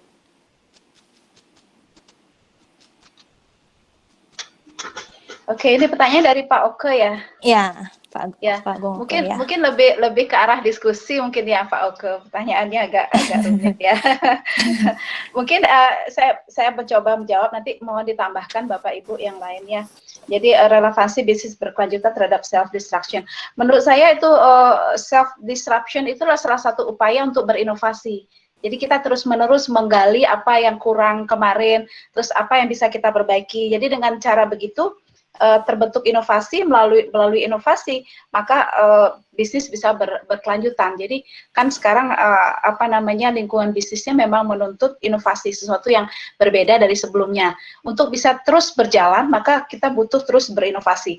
Inovasi itu bisa dihasilkan dari proses self refleksi yang terus tidak cepat berpuas diri. Jadi seperti dikata Bu Gina tadi, kalau kita berada di puncak jangan berpuas diri, dicari lagi apa yang kelemahannya. Jadi itu yang disebut, mungkin dimaksud Pak Gongko, self disruption ya. Kita menggali sendiri kelemahan kita di mana, terus gimana kita bisa menjadi lebih baik. Nah, dari situ akan tergali inovasi-inovasi baru gitu ya. Seperti contoh di kesehatan kan terjadi self disruption, misalnya banyak perawat yang mulai bertumbangan, akhirnya muncul ide kenapa sih gak bikin robot perawat yang bisa membantu mengantarkan makanan dan seterusnya.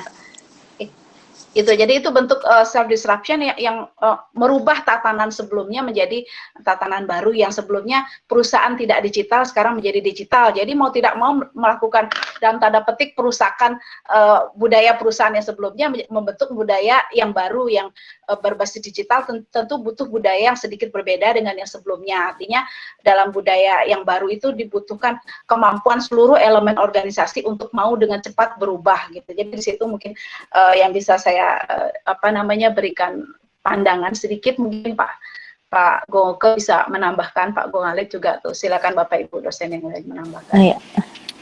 Mungkin Bu Gina ada yang mau disampaikan? Mungkin dari saya untuk human capitalnya saja sedikit, yang disebut sebagai human capital istilahnya apa ya, aset manusia dari suatu perusahaan.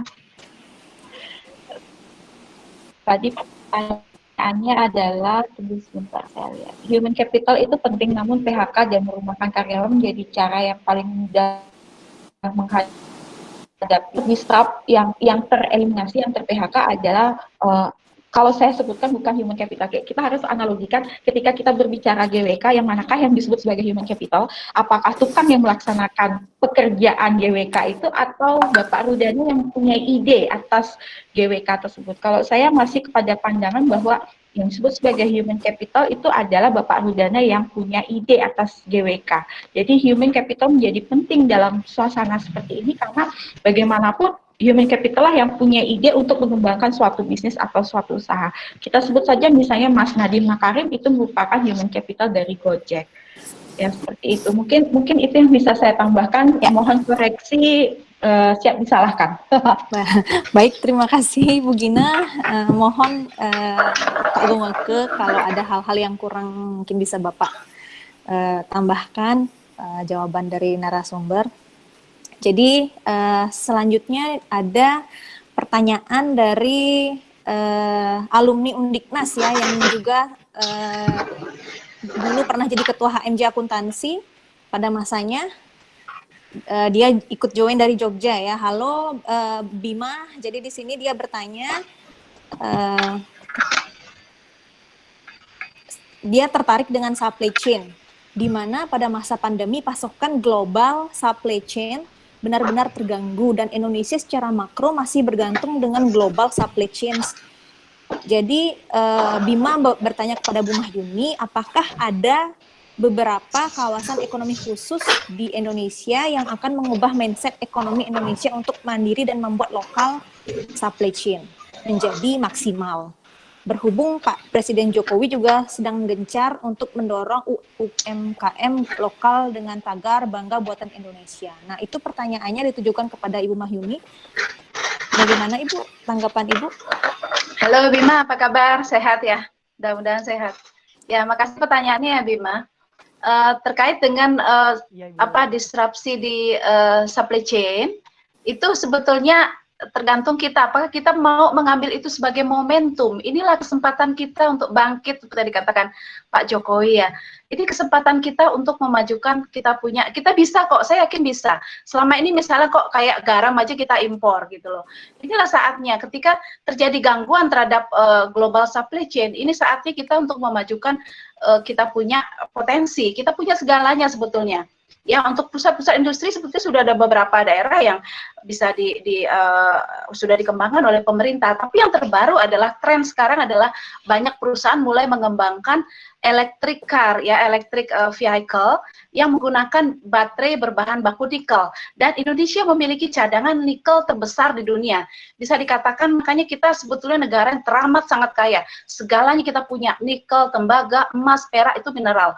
Belum lagi minyak bumi, kelapa sawit, kekayaan alam, pertanian, gitu. Jadi semua kita punya. Terkadang kita berpikir ini global terganggu suplainya, terus kita gimana? Ya ini kesempatan buat kita. Ayo kita gerakkan sektor pertanian gitu. Kita sebagai perguruan tinggi, mari kita bina petani misalnya coklat, mengolah coklat langsung dibantu untuk menjadi industri permen coklat dan seterusnya. Kita punya semua potensinya untuk mengambil momentum ini untuk menggerakkan ekonomi lokal, ya. Jadi kita punya segalanya, intinya itu aja sih ya. Kita harus membangkitkan kepercayaan diri. Ini momentum yang tepat sekali untuk kita bangkit sebagai bangsa yang besar yang memiliki semuanya, dan kita punya segala, tidak hanya sumber daya alam tapi juga produktif, ya. Generasi produktif yang kalau bisa dikatakan terbesar di dunia. Sekarang kendalanya adalah anak mudanya mau nggak bergerak gitu. Ya, jadi ini gerakan ini harus dimulai dari anak-anak muda, anak-anak milenial. Jangan habiskan waktu buat nongkrong-nongkrong aja. Ayo berpikir, lakukan sesuatu, hal yang sederhana aja. Misalnya kita tanam singkong gitu, buat keripik misalnya. Terus kita tinggalnya di daerah kelautan, kita tangkap ikan, jangan jual dalam bentuk mentah, tapi kita olah jadi abon misalnya. Banyak sekali hal yang bisa kita lakukan gitu. Jadi makanya kadang saya berpikir, kok bisa kita, banyak orang kok mati kelaparan sementara kita berada di lumbung beras gitu, ibaratnya seperti itu kita. Jadi ini momentum sebetulnya untuk kita menggerakkan kita punya ekonomi lokal. Ya, itu mungkin jawaban saya, Bu, ketika terjadi deglobalisasi. Ya, terima kasih kepada Ibu Mahyuni. Jadi ini masih ada 2 pertanyaan terakhir ya. Jadi ada Pak Master katanya yang ingin bertanya ke Bu Gina, mungkin nanti silahkan bertanya ke Bu Gina, Bapak di terakhir ya. Saya ke pertanyaannya Pak Alit dulu. Jadi Pak Alit bertanya, perusahaan yang sustainable dalam suasana COVID setidaknya manajemen merubah strategi bisnisnya. Untuk Bu Mahyuni, strategi yang tepat itu seperti apa? Dan kepada Bu Gina, strategi akuntan untuk mengarahkan kliennya terkait dengan masalah keuangannya secara luas itu seperti apa? Mohon tanggapannya dari Ibu Mahyuni dan juga Ibu Gina terkait dengan pertanyaan dari Pak Alit. Saya persilahkan.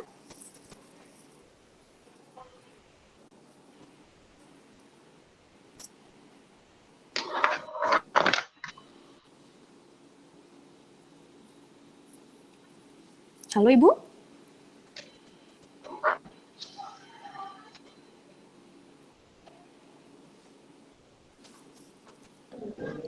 Ibu Mahyuni? Halo Ibu Mahyuni? Ya, gimana? Iya, pertanyaannya Pak Alit sudah bisa saya didengar pikir tadi? Bu Gina yang ditanyakan. Iya, jadi pertanyaan pertama ditujukan ke Bu Mahyuni, pertanyaan kedua ke Bu Gina gitu.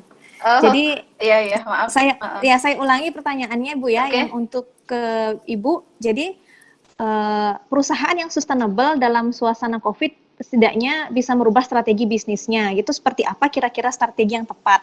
Nah, seperti itu pertanyaan Pak Alit yang diarahkan ke Bu Mahyuni. Oke, jadi strategi yang tepat seperti yang saya jelaskan tadi adalah learning from the future. Itu kita tidak bisa lagi menetapkan strategi dengan berdasarkan pengalaman di masa lalu, tapi kita memprediksi arah di masa depan seperti apa dengan melihat tren-tren terbaru. Seperti saya jelaskan tadi, yang paling menonjol adalah move to digital itu ya. Terus kemudian sustainability. Jadi strateginya kita mau pilih, tetapkan dulu kita punya kompetensi inti kita di mana, kekuatan kita di mana. Kalau perusahaan kita bukan perusahaan digital, ya jadi mungkin agak susah untuk bisa secara instan berubah menjadi mengubah menjadi digital business model. Tapi bisa memilih bentuk lainnya, artinya tetap kita perlu menyesuaikan kita punya model bisnis dengan tren yang terbaru. Atau kalau strategi lainnya kita tidak bisa menyesuaikan dengan cepat, maka seperti dikatakan Pak Alit tadi ya, kolaborasi satu-satunya. Jadi yang penting kita punya social capital seperti yang dijelaskan Bu Gina, kita punya koneksi. Itu yang paling penting, kita punya koneksi, kita punya keterbukaan, mau menganggap mengutamakan kolaborasi daripada kompetisi. Jadi oke, kita sekarang nggak bisa desain nih tapi trennya adalah ke sana misalnya. Kenapa enggak sih kita gandeng anak-anak muda yang bisa desain misalnya seperti itu.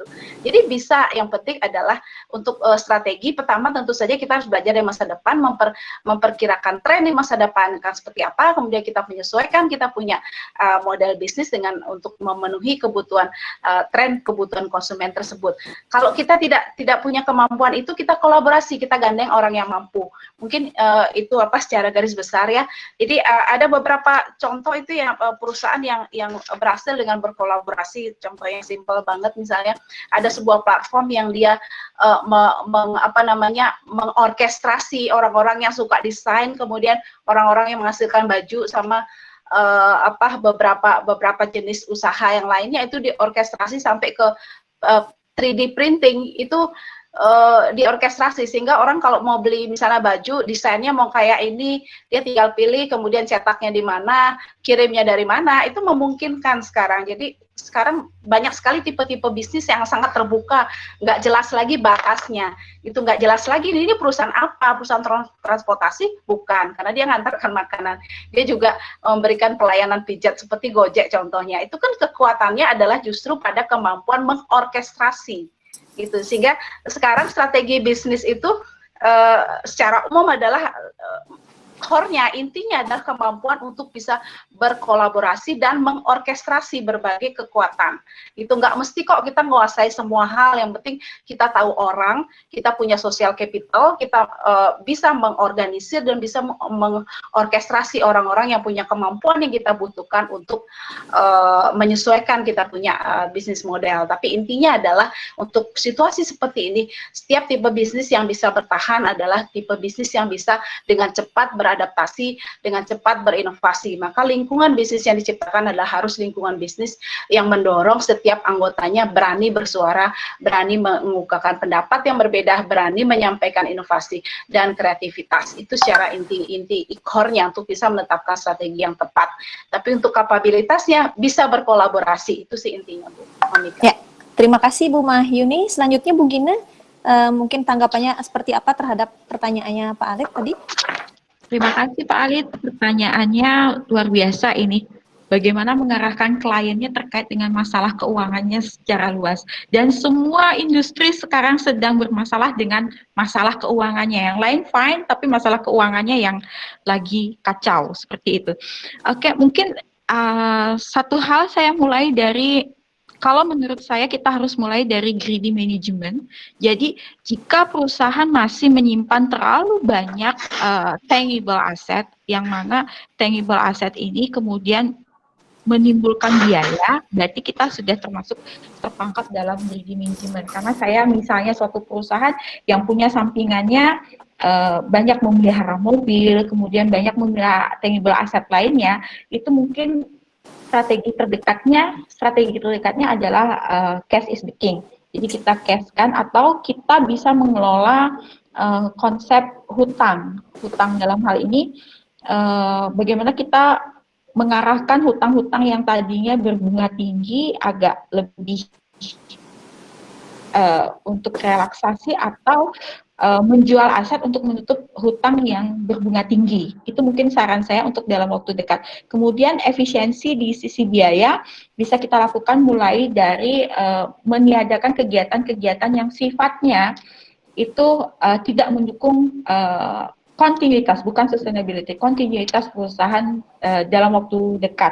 Itu menurut saya. Kemudian kita review lagi dari sisi persediaan dan dari sisi piutang mungkin. Nah, piutang tak tertagihnya itu mungkin dilihat kembali. Itu menurut saya untuk strategi akuntan dan kaitannya dengan masalah keuangan, karena spesifik ke permasalahan keuangan. Tetapi untuk lebih detailnya mungkin komandan saya yang lebih mengerti tentang bagaimana kinerja keuangan suatu perusahaan. Terima kasih.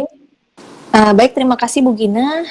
Tadi saya sampaikan bahwa pertanyaan terakhir dari Pak Mastre ya, tetapi ternyata ada masih 2 pertanyaan dari Pak Sanice dan juga Pak Gusi.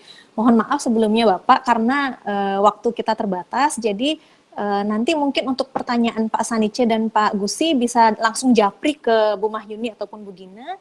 Silakan kesempatan terakhir, saya persilakan ke Pak Mastre. Silakan Bapak, Pak Mastre. Oke, terima kasih Bu Mika. Saya hanya bertanya untuk Bu Gino. Tadi bukan disarankan, banyak disorot tentang pemanfaatan intangible asset-nya perusahaan. Ya, kita tahu standar belum mengakui ini. Memang prakteknya memang sangat mengutamakan itu di masa sekarang ini. Pertanyaan saya singkat aja, nanti gimana pelaporan intangible asset itu nanti di laporan keuangan, sementara kita ngajarnya kepada mahasiswa belum nampak itu fixed asset yang begitu aja. Terima kasih Bu Gina. Ya, terima kasih Pak Made Mastre. Silakan Bu Gina untuk menanggapi. Wow, luar biasa Pak Made, karena pengajar pelaporan korporat ini saya kena todong langsung dituju di FWRS mana ini pelaporan intangible asset. Memang pada dasarnya ketika kita berbicara tentang pelaporan mandatori, kita akan berbicara tentang standar, dan di standar kita tidak pernah membahas banyak tentang bagaimana kita memposisikan intangible asset yang kita miliki. Mungkin kalau saran yang beberapa literasi yang saya baca, laporan intangible asset masih masuk kepada supplementary report, Pak D. Jadi hanya pelaporan pendukung pembuatan keputusan. Jadi pada dasarnya pembuatan atau pengambilan keputusan itu hanya bisa terjadi ketika kita memiliki pelaporan mandatory dan laporan supplementary. Di laporan supplementary inilah yang biasanya banyak dilaporkan tentang current asset, kemudian current liabilities, kemudian current inflation, begitu juga dengan keberadaan intangible asset. Mungkin itu yang bisa saya sampaikan. Terima kasih Pak Majid. Terima kasih. Bu Mika, mungkin izin saya merespon pertanyaannya Pak Ciko, karena ini penting sekali terkait pariwisata Bali. Ya, silakan Ibu Mahyuni. Ya, oke Pak Ciko, makasih ya untuk pertanyaannya. Ini karena Bali kan sangat bergantung pada pariwisata, pertanyaannya bagus sekali. Terus gimana dong kita merespon krisis ini pariwisata Bali? Dalam beberapa kali kesempatan saya berdiskusi dengan beberapa stakeholder pariwisata di Bali dan di dunia internasional juga. Wisatawan internasional itu menyatakan mereka belum akan datang ke Bali. Jadi kemungkinan sampai pertengahan tahun depan gitu. Ada beberapa mungkin yang bisa datang tapi dengan menggunakan private jet. Jadi ini trennya sekarang adalah yang bisa datang adalah kelompok-kelompok tamu kelas atas kalau dari luar negeri ya. Tapi untuk dalam jangka pendek mau tidak mau kita harus mengandalkan tamu domestik ya. Tapi karena masih dalam kondisi COVID tentu saja orang masih ragu-ragu. Domestik pun mereka bertanya, aman nggak saya? Jangan-jangan setelah saya balik dari Bali malah saya sakit. Masih ada keraguan. Trust belum terbentuk. Jadi dalam waktu singkat itu agak sulit untuk bergerak. Pariwisata sulit untuk bergerak. Tapi saya melihat tren ke depan. Kesempatan krisis ini mestinya dimanfaatkan untuk membangun model pariwisata yang baru. Pariwisata yang berkelanjutan. Karena tren ke depan itu adalah mengarah ke wellness tourism. Sustainable tourism. Orang akan berwisata, mereka akan mau jauh-jauh datang untuk mendapatkan suatu pengembangan diri secara holistik. Mereka belajar yoga, meditasi, terus berinteraksi dengan orang lokal, merasakan budaya lokal. Maka ini kesempatan momentum yang tepat sekali untuk kita bersama membina desa-desa adat gitu. Jadi perguruan tinggi punya peran yang besar sekali. Ayo kita membantu untuk memperkuat community based tourism. Karena arahnya adalah ke sana. Tapi itu dalam horizon yang menengah dan jangka panjang. Kesempatan krisis ini kita bisa manfaatkan untuk pelan-pelan mempersiapkan itu. Gimana caranya nanti ketika pandemi itu berakhir, Bali sudah siap menjadi destinasi dari pariwisata yang berkelanjutan. Tidak lagi terlalu banyak bergantung pada mass tourism. Ya, jadi mass tourism memang tidak bisa dihilangkan sama sekali, tapi paling tidak kita perbesar porsi pariwisata yang berkelanjutan. Dalam jangka pendek mau tidak mau memanfaatkan pariwisata domestik, tapi itu pun tidak bisa dalam jumlah besar karena keterbatasan pada kendala new normal dan segala macam, kesehatan, jaga jarak dan seterusnya. Itu mungkin kita belum bisa berharap ada tamu yang dalam jumlahnya banyak seperti sebelumnya dalam jangka pendek. Paling tidak sampai pertengahan tahun depan itu baru kita bisa mulai berharap ketika vaksin sudah ditemukan, obat sudah ditemukan. Paling tidak pertengahan tahun depan baru kita bisa berharap dari wisatawan asing. Tapi masa jeda ini kita bisa manfaatkan untuk mengembangkan pariwisata berkelanjutan, untuk mengembangkan pertanian, perikanan, ekonomi kreatif, ekonomi digital. Dan kita beruntung daerah seperti Kute, Canggu itu sudah dijadikan semacam istilahnya adalah digital nomad. Jadi banyak orang-orang pakar digital luar negeri dari berbagai negara, mereka memilih untuk work from Bali, tepatnya di Canggu. Kita mesti manfaatkan mereka untuk mengembangkan ekonomi digital gitu. Jadi itu pandangan saya, ini momentum yang tepat untuk kita memperkuat sektor lain, tidak lagi bergantung penuh pada pariwisata.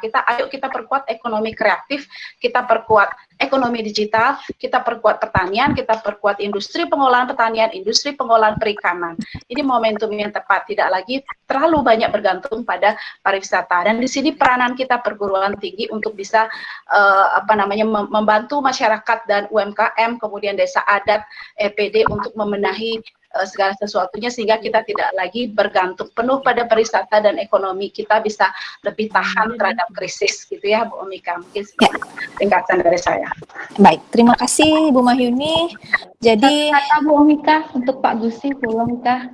Oh iya, silakan Bu Gina. Pak Gusi, karena nanti kedepannya kita akan bergantung sekali dengan ekonomi digital, mungkin sebaiknya Pak Gusti segera mencari Certificate Information System Analyze-nya untuk membantu kita semua. Ya, setuju Pak, setuju Pak. Ya. Ya. Nah, sudah diawali dengan publikasi Scopus tuh Pak. Asik. Baik, terima kasih kepada ibu-ibu narasumber dan juga seluruh dosen FEB yang sudah join. Sangat menarik sekali diskusi kita pada pagi hari ini Bapak Ibu ya. Mungkin bisa kita lanjutkan pada diskusi berikutnya, nanti kita bikin khusus Zoom ya untuk Google Meet untuk semua dosen kalau mau berdiskusi lagi nanti. Karena waktu kita terbatas untuk webinar redaksi pada pagi hari ini, jadi bisa saya simpulkan di sini bahwa di apapun sektornya, di apapun profesinya, kita harus bisa beradaptasi dengan situasi yang terjadi pada saat ini, pandemi yang merupakan bencana yang memporak-porandakan perekonomian seluruh dunia ya, kalau bisa dibilang seluruh dunia, Indonesia dan juga di Bali. Jadi bagaimana kita bisa beradaptasi dan bertahan terhadap situasi ini. Baik, demikian yang dapat saya sampaikan untuk sesi diskusi pada pagi hari ini. Saya akhiri dengan para Mas Santi. Om Santi Om. Saya kembalikan kepada panitia. Terima kasih. Bapak dan Ibu, jika ada mau yang didiskusikan lagi, silahkan japri narasumbernya. Terima kasih.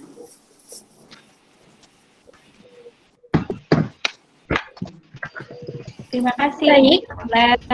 Lalu ada wakilnya LPDM terkait dengan pengakuan webinar ini sebagai pengabdian yang sudah sharing di grup dosen untuk mekanismenya. Jadi laporan bisa dibuat secara individu maupun berkelompok. Adapun yang dibahas dalam laporan tersebut itu sudah dijelaskan secara jelas di panduan, maksudnya di contoh laporan. Jadi sudah saya share di grup dosen. Jadi Bapak Ibu, nanti mekanismenya apabila laporan sudah selesai, kemudian mohon diminta tanda tangan untuk pengesahan, kemudian di scan. Kami dari P2M meminta bentuk hard copy dan soft copy, dan juga sertifikat dan surat tugas akan disiapkan. Apabila Bapak Ibu sudah mengumpulkan, maka kami akan memberikan surat dan sertifikat tersebut kepada Bapak Ibu. Itu saja dari P2M. Terima kasih. Terima kasih Pak Gusi, silakan panitia. Baik, terima kasih kepada moderator dan narasumber atas pemaparan materi yang telah diberikan pada kesempatan kali ini. Semoga apa yang disampaikan dapat memberikan manfaat bagi kita semua. Hadirin yang kami hormati, demikianlah tadi rangkaian acara redaksi Jilid 5. Kami mengucapkan terima kasih kepada seluruh pihak yang telah bekerja sama untuk melaksanakan acara pada hari ini. Dan tak lupa juga kami mengucapkan terima kasih kepada hadirin dan tamu undangan yang telah berkenan hadir dan memeriahkan acara pada hari ini. Saya mewakili seluruh panitia yang bertugas menyampaikan mohon maaf apabila ada hal yang kurang berkenan. Akhir kata kami tutup dengan para mesanti. Om Santi Santi Santi Om. Wassalamualaikum Santi. warahmatullahi wabarakatuh. Salam, namo buddhaya, salam sejahtera bagi kita semua.